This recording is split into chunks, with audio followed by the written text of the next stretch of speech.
Welcome to Grassroots Health webinar series, Scientists Answer Your Questions. This week we are interviewing Dr. David Feldman of Stanford University. He is going to be speaking to us on questions that I asked during the recent Linus Pauling Institute seminar. Dr. Feldman will be speaking on breast cancer and vitamin D.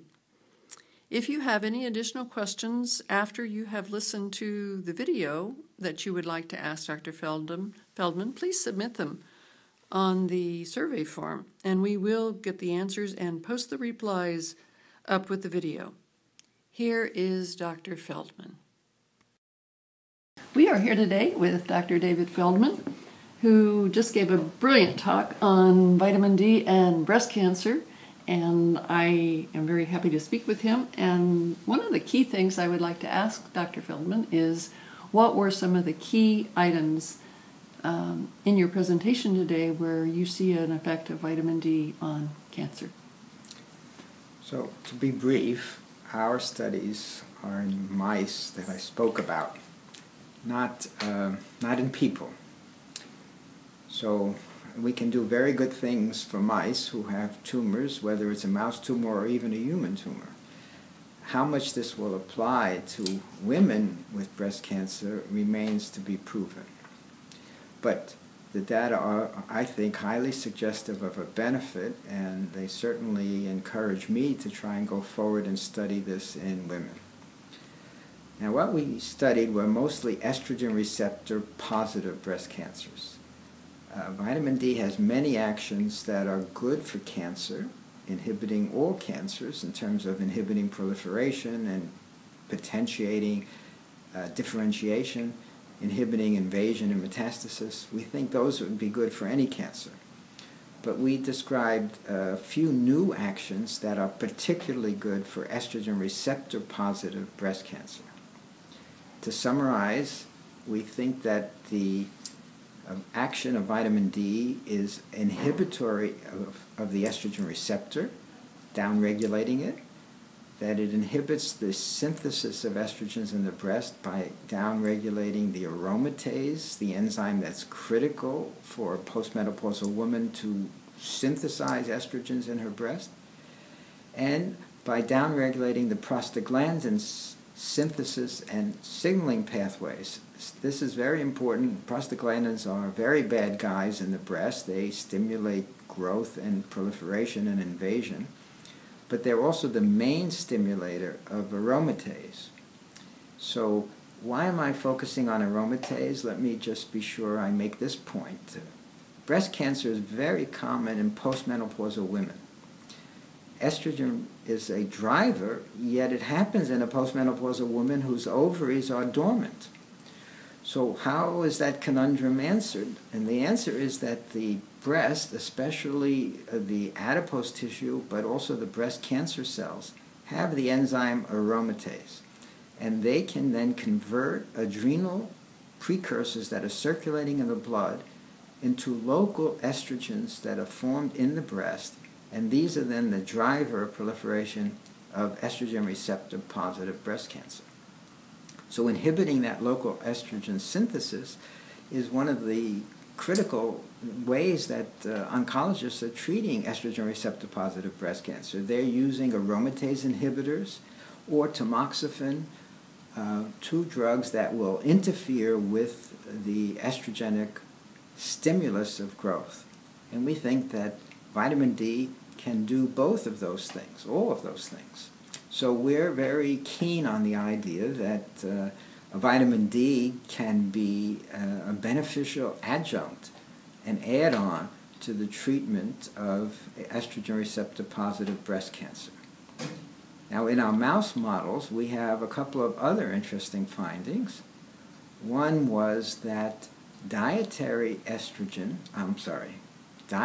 vitamin D, let's get off the estrogen for a minute, that dietary vitamin D was as good as doses of calcitriol that were barely or slightly hypercalcemic. In other words, dietary vitamin D was as good as calcitriol in inhibiting the growth of the tumors. I think for the population listening would you please explain what you mean by calcitriol and how it's administered? Sure. So calcitriol is the dihydroxylated vitamin D, the active molecule. So when you take vitamin D that you buy in the drugstore or nowadays even in the supermarket, that vitamin D has to be hydroxylated first, usually in the liver, to the 25-hydroxy-D. That's what the doctors measure your vitamin D levels with. And then a second hydroxylation step makes the 125-dihydroxyl vitamin D, which is the active molecule, which is the same as calcitriol. Calcitriol is another name then for 125-dihydroxy vitamin D. So that's the active principle. And so what's interesting to us is that a cheap, very available molecule was as good as this potentially toxic and expensive prescription drug. So vitamin D dietary was as good as calcitriol, the active hormone, in inhibiting the tumor in the mice. Whether it was a human tumor in the mice or a mouse tumor, both responded similarly. That is, the dietary vitamin D was just as good. One of the things that you showed on one of your slides was the transformation of the rate of growth of the tumor. Would you speak to that a little bit?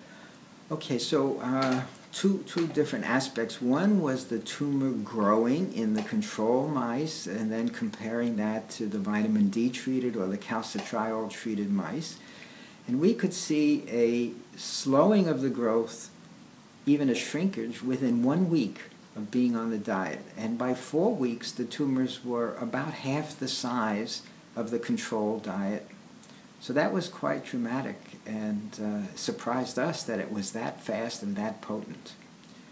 Now, I'm not sure if you're asking about the other aspect where we looked at after the injection of the tumors into the mice. These are xenografts, so we put certain number of cells into the breast fat pad and we watch to see when the tumor appears, when we can detect it by examining the mice.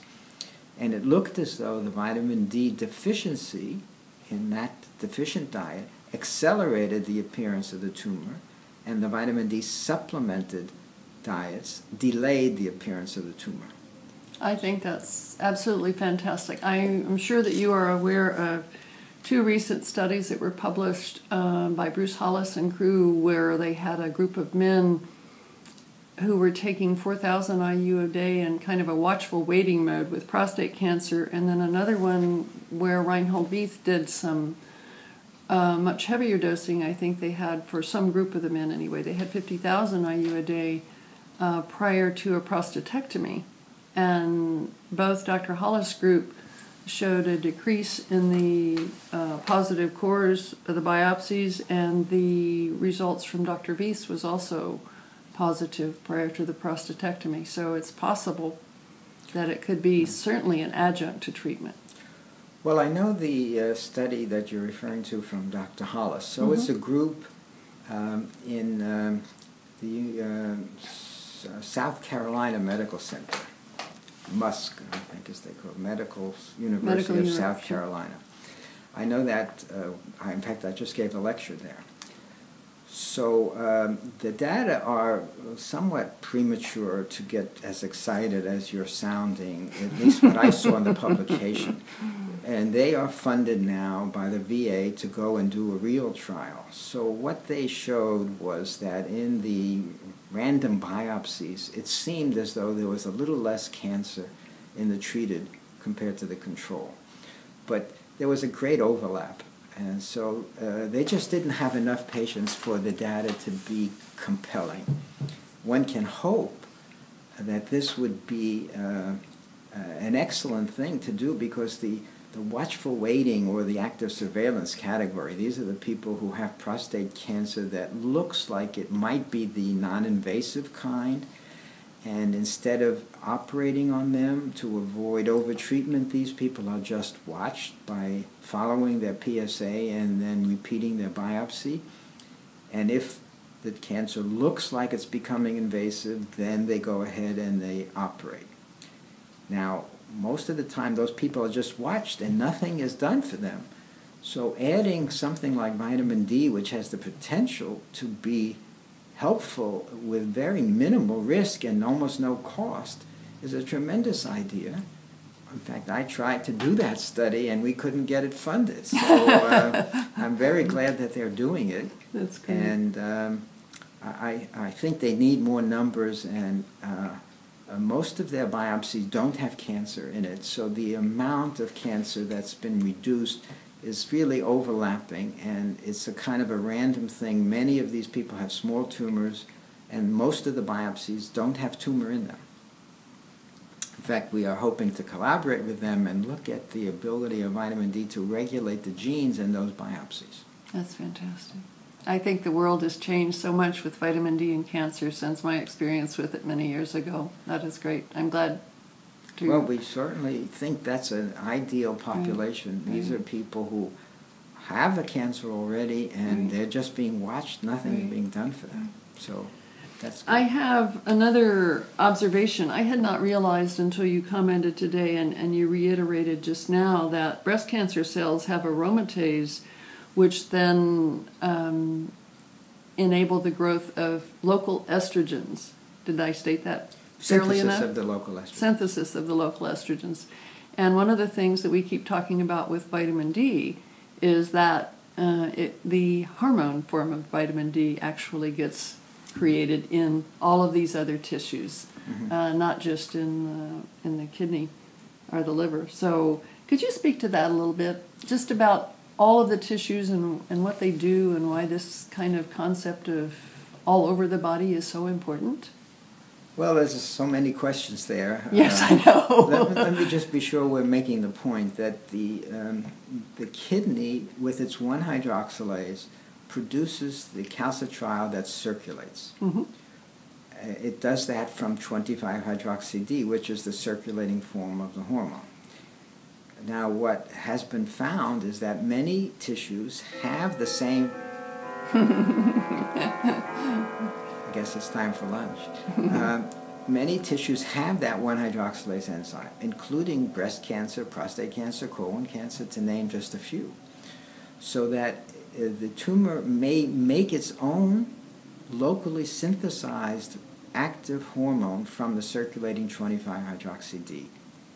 So that means there's, in a sense, two systems. There's an endocrine system where the D is made, the 125D is made by the kidney, and then the local system where it's made and acts in an autocrine or paracrine way within the target tissues.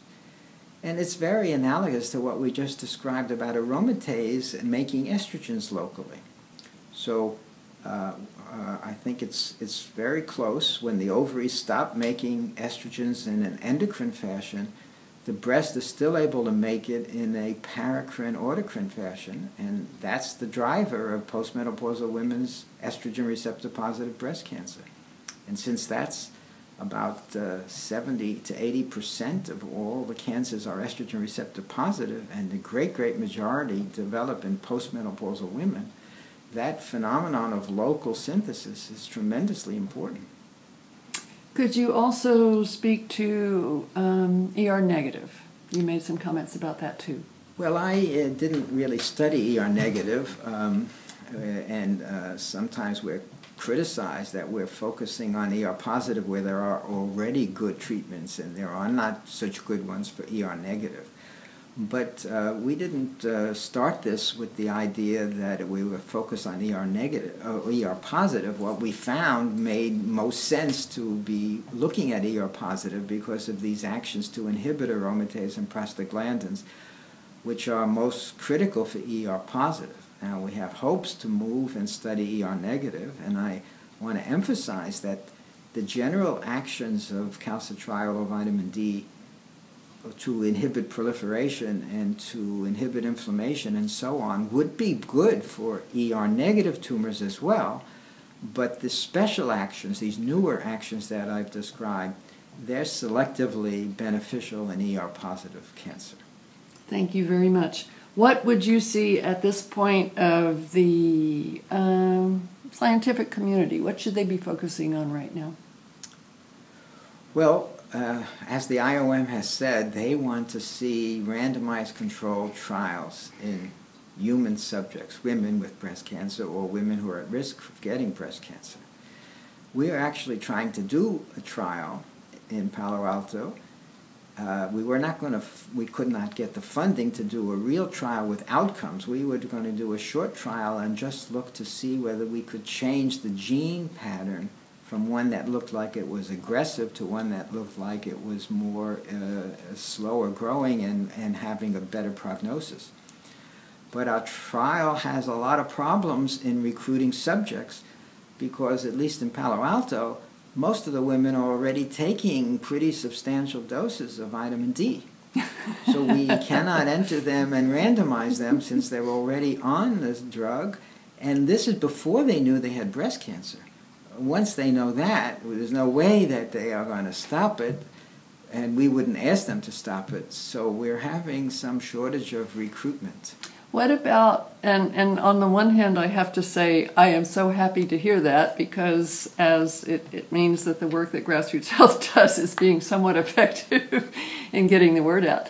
On the other hand, why not create the trial with much higher doses of vitamin D, where you're giving maybe 50,000 IU a day or something instead of the very low doses? Well, we wanted to do high doses. This trial was called only by what? What's a high dose? Our dose was 10,000 a day, but I want to But that's even considered a no adverse effect level. By some. Okay. We're only treating for approximately 3 to 5 weeks. This is in the neoadjuvant period between the biopsy and the surgery, so that we compare the biopsy sample, which is supposed to be pre-treatment, and not the case if they're already taking it, but we're comparing a non-treated biopsy then to what happens after treatment, comparing placebo, which is now the IOM registered dose, against our high dose of 10,000 IU. So we feel safe about giving 10,000 because it's a short interval. But if we're talking about the population at large, I think we're not there yet to be able to say that 10,000 is going to be without toxicity. Most of the studies that say that don't really examine these women and look for toxicity. So I think people have to be careful about the hype and not accept everything until we really have data that will prove there's a benefit and that the risk is worth taking. Now, once somebody has breast cancer, the risk of some hypercalcemia is a pretty trivial risk compared to the typical chemotherapy risks of hemorrhage and infection and death, so that the oncologists are not that worried about a little hypercalcemia. That's fantastic. Dr. Feldman, is there anything else you would like to add to this interview? I very much appreciate your time. Well, it's a pleasure to talk to you. We are excited about the vitamin D data, but again, I want to caution the public that there's a lot of hype, and one has to be careful about what's proven and what's not. I showed a slide about trying to distinguish between an association and causality. So I'll just describe that slide. It's a picture with a little boy sitting next to his mom on an airplane. And the little boy says to his mom, "I hope they don't put up that sign that says, 'Fasten your seatbelts,' because then the plane gets very bumpy and jumpy." So that's the problem with association. You really don't know what the cause is. And so some of the studies that have made us excited and to go forward and do more causality type research, they're very interesting that they got us into this project, but we can't, I don't think, make reasonable advice to the public based on those kind of studies. We need to get the studies done that really prove an intervention gives benefit to women, in this case with breast cancer. So I'm hoping that our trial and other trials will eventually get to that stage. Thank you. We have, for our listening public and maybe even for Dr. Feldman, we have a breast cancer prevention study going as a population study. It is not a randomized trial, where women are participating in the project, and they are getting their serum level to the 40 to 60 nanograms per milliliter range, and we're tracking them for a period of 5 years to see what the outcomes are. And we certainly do get various medical reports from them. So we always thank our participants for helping provide a lot of this data to further substantiate or see what's going on with the whole vitamin D effort. But thank you. That was terrific. Thank you. You bet. Thanks for coming today to listen to Dr. David Feldman talk about breast cancer and vitamin D. Next week we will be having another introduction of cardiovascular disease and vitamin D by Dr. Stefan Pils of Austria. He also was an attendee at the at the Linus Pauling Institute's seminar, and I interviewed him and asked him questions. Don't forget to sign up then. We're looking forward to seeing you then.